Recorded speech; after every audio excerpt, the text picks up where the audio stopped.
말씀을 중심으로 눈치 챙겨야 합니다. 눈치 챙겨야 합니다. 라는 제목으로 말씀의 은혜를 나누겠습니다. 좀 제목이 거시기 하죠. 눈치를 챙겨야 된다. 근데 왜 오늘 이 말씀을 드리냐면, 오늘 이제 말씀을 좀 함께 살펴보면은 그 이유를 좀 알게 될 것 같습니다. 오늘은 느헤미야서 마지막 부분의 말씀을 함께 나누려고 하는데요. 우리가 그동안 느헤미야가 다시 돌아와서 하고 있었던 그 개혁이 13장에 이제 나타나 있는데, 마지막 개혁의 내용을 담고 있습니다. 참, 느헤미야가 떠나 있었던 기간에 일어났던 또 하나의 믿기 힘든 그 사건이 수면 위로 또 하나가 드러나는데, 여러분 이제 기억하시죠? 예루살렘 그 성벽을 건축할 때 방해했던 원수 3인방, 이렇게 요약하면 산도계, 산발랏, 도비야, 게셈 중에 또 한 명의 이름이 등장합니다. 호론 사람 산발랏. 그가 무슨 짓을 합니까? 자신의 딸을 대제사장이었던 이 엘리야십의 손자에게 시집을 보내는 것이죠. 참 믿기 힘든 일 아닙니까? 어떻게 산발랏은 원수인데 하나님의 말씀대로 살기로 결단하고 임봉했잖아요. 자녀들을 절대로 이방 민족과 혼인시키지 않겠다고 그렇게 결단했는데 결과는 산발랏에게 참 자신의 자녀들을 주는 이런 믿기 힘들고 이해하기 어려운 행동을 하고 있는 사람이 어떤 사람이냐면 대제사장 엘리야십입니다. 참 이런 걸 보면 느헤미야가 바벨론으로 돌아가면서 정말 걱정을 많이 했을 것 같아요. 느낌이 안 좋았을 것 같다는 느낌이 들거든요. 이렇게 떠나면서 막 결단하고 임봉하고, 근데 잘 해낼 수 있을까? 이 사람들이 잘 지킬 수 있을까? 못내 이렇게 걱정스러운 표정으로 이렇게 느헤미야가 뒤를 돌아보았는데, 염려하지 않으셔도 된다고, 우리가 잘 해낼 거라고, 우리 임봉도 했다고 막 그러면서 이렇게 손을 흔들면서 이제 가시라고, 조심히 가시라고 이렇게 배웅을 했을 것 같다라는 생각이 듭니다.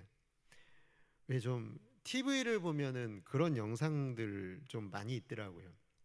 이렇게 아내가 친정에 간다고 이렇게 얘기를 하면은 막 그 남편이 너무 아쉬운 표정으로 안 가면 안 되냐고 막 그러다가 아내가 문을 닫고 딱 떠나는 순간 표정이 확 변하면서 마치 세상을 다 얻은 그 천국의 그 표정, 천국에 있는 사람의 표정이 되는 그런 것을 보면서 좀 한참 웃었던 기억이 납니다. 뭐 이게 그 남편 시리즈인데요. 그 아이들 시리즈도 있습니다. 부모 이제 엄마 아빠가 나갔다 온다고 하니까 엄마 아빠 안 가면 안 되냐고, 우리 왜 우리만 두고 잠깐이면 된다고 그러고 이렇게 딱 나가는 순간 손을 흔들다가 아빠 엄마 나가자마자 소리를 지르면서 온 집안을 난장판으로 만드는 그 아이들 시리즈. 아니, 오늘 말씀을 읽으면서 좀 그런 모습이 상상이 되는 거예요. 야, 우리 잘할 수 있어. 느헤미야 보내놓고 난장판을 일으키고 있는 이 예루살렘 주민들, 그리고 모범이 되어야 될 대제사장 엘리야십이 하고 있는 그 행동이나, 그냥 행동도 아니죠, 그런 짓을 보면은 야, 정말 어떻게 이럴 수가 있나 이런 생각이 듭니다. 한번 좀 상상을 좀 해봤는데요. 느헤미야가 딱 떠나고 나서 이렇게 그 도비야와 엘리야십이 현대판으로 이렇게 바꾸면 통화를 한번 해보는 거예요. 상황극을 한번 제가 해볼게요. 도비야, 뭐 하고 있어? 잘 지냈지? 너 전에 그 성전뜰에 방 하나 쓰고 싶다고 했잖아. 느헤미야 때문에 안 될 것 같다고? 갔으니까 걱정 말고, 야, 우리 사이가 어떤 사이냐? 빨리 들어와. 이렇게 하지 않았을까? 참 어처구니가 없죠. 산발랏하고도 통화 한번 해보려고 하는데요. 산발랏, 잘 지내지? 너 전에 그 내 손자 좀 탐난다고 했잖아. 그래, 걔가 참 괜찮아. 근데 느헤미야 때문에 되겠냐고? 진즉에 본국으로 돌아갔지. 걱정하지 마. 안 될 게 어디 있어. 매부 좋고 누이 좋고 꼭 먹고 알 먹고 우리 두 가문이 합치면 얼마나 좋냐. 하여튼 뭐 날 잡을 테니까 그 준비 잘하고 있어 사돈, 이러면서 끊지 않았을까.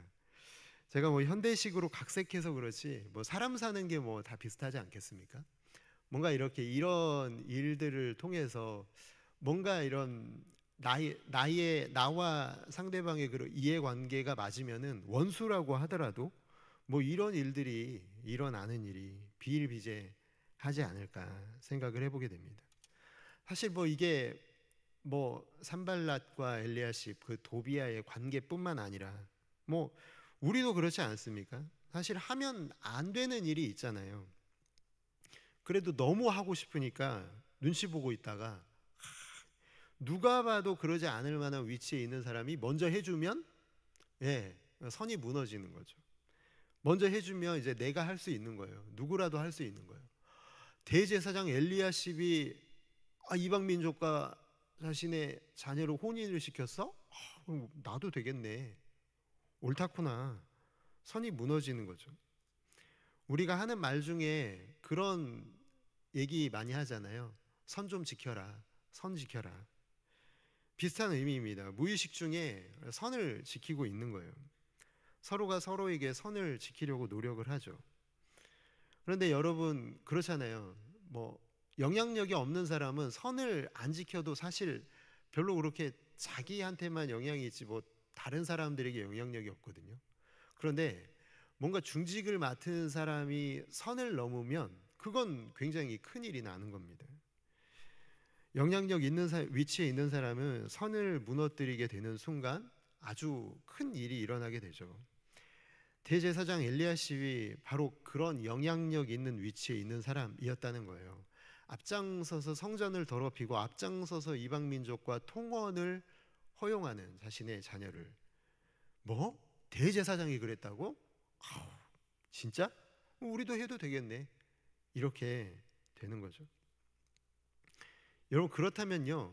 여러분 지켜야 될 선이 왜 무너지나요? 왜 선을 지키지 않는 걸까요? 선을 지키지 않고 싶어서 안 지키는 건가요? 아니요, 그렇지는 않습니다.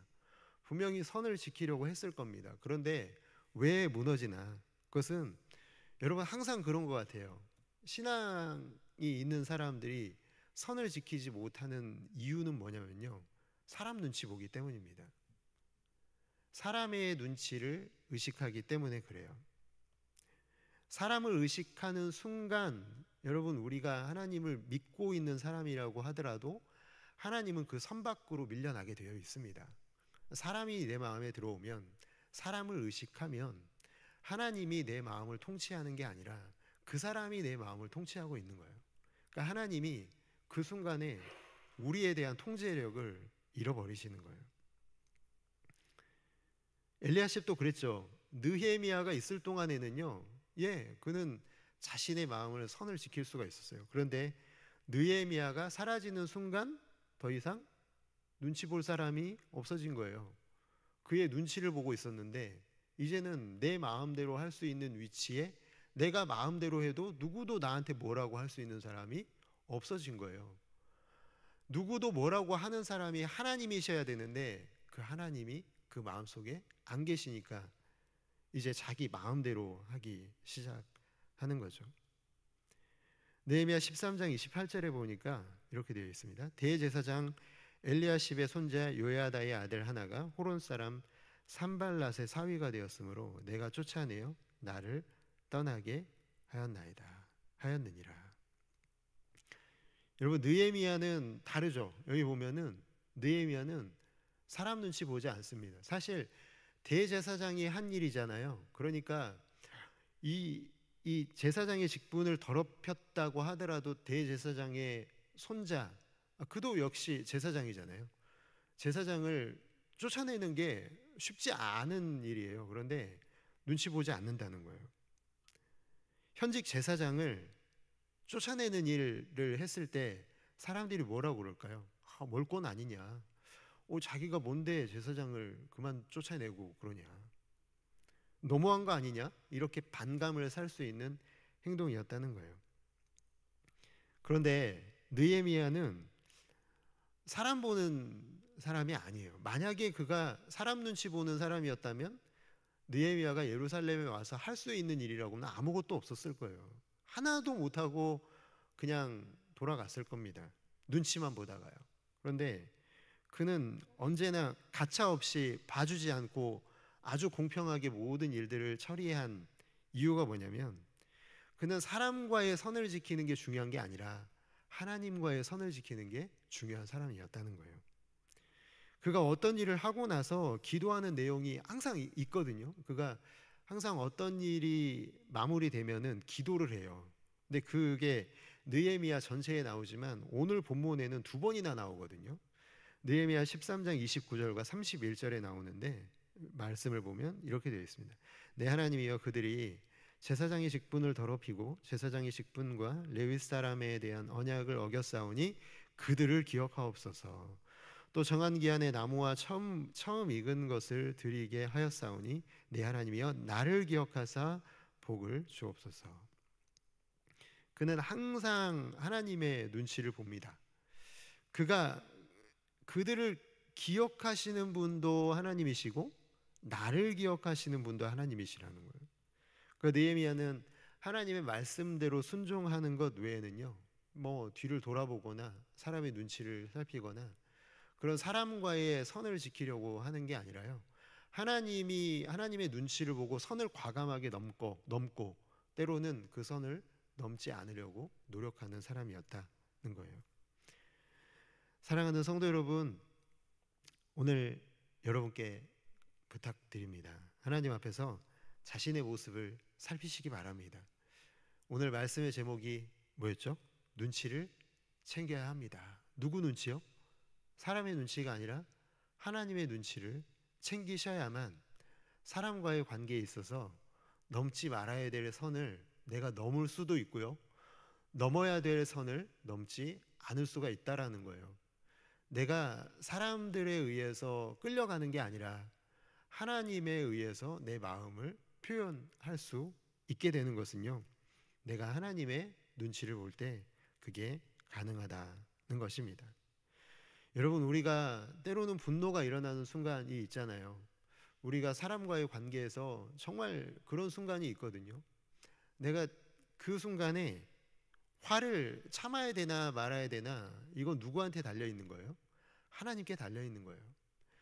화를 냈는데 내 분노, 내 기분에 의해서 화를 내는 건 옳지 않습니다. 그건 안 되는 일이죠. 하나님께서 내 마음에 정말 주시는 분노가 있다면 하나님의 의분으로 하는 것이라면 그게 맞는 거지만, 그러나 내 기분이 나빠서 내가 지금 속이 상해서 화를 낸다면 그건 옳지 않습니다. 하나님이 기뻐하시지 않죠.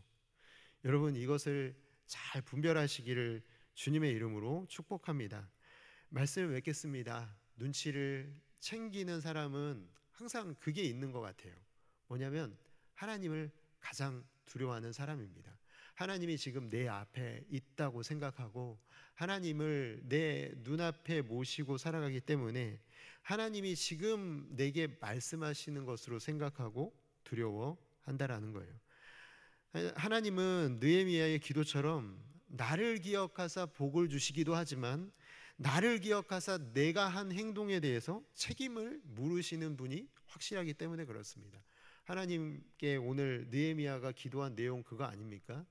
이것을 이렇게 악한 일을 행한 자의 그들의 악행을 하나님 기억하여 주시고 내가 행한 일 내게 복을 주시는 하나님이라고 그는 분명히 이것을 기억하고 있기 때문에 하나님을 두려워하는 마음이 가득함을 보게 됩니다.